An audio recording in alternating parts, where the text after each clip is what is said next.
Hi friends, welcome back to my channel T&TAmusers.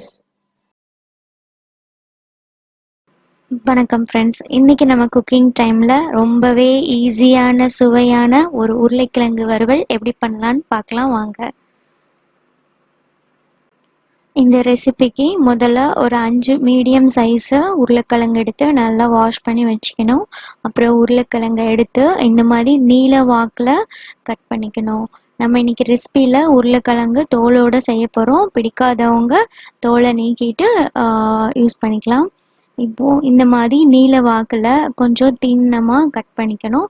ஏன்னா fry பண்ணுறதுக்கு ஈஸியாக இருக்கும், சீக்கிரமாக வெந்துடும்.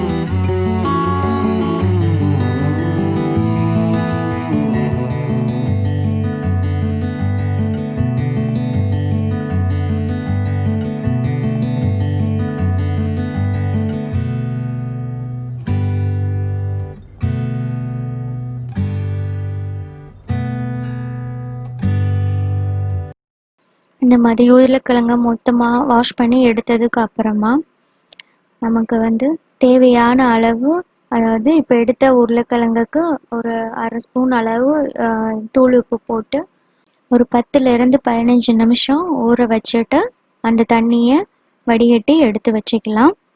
இப்போது நம்ம தாளிக்கிறதுக்கு ஒரு 3 டேபிள் ஸ்பூன் அளவு எண்ணெய் விட்டு, எண்ணெய் சூடான உடனே 1 டேபிள் ஸ்பூன் சோம்பு, ஒரு கொத்து கருவேப்பிலை போட்டு ஃப்ரை ஆனோடனே நம்ம எடுத்து வச்சிருக்கிற உருளைக்கிழங்க போட்டு ஒரு 2 நிமிஷம் நல்லா வதக்கணும். 2 நிமிஷம் வதங்கினதுக்கு அப்புறமா 2 டேபிள் ஸ்பூன் அளவு குழம்பு மிளகாத்தூள் எடுத்து தேவையான அளவு உப்பு போட்டு பச்சை வாசனை போகிற அளவு வதக்கணும். நம்ம ஆல்ரெடி உப்பு போட்டு ஊற வச்சு தண்ணி வடிகட்டினதுனால நம்ம ஒரு 1/4 டீஸ்பூன் அளவு உப்பு போட்டு வதக்கணும்.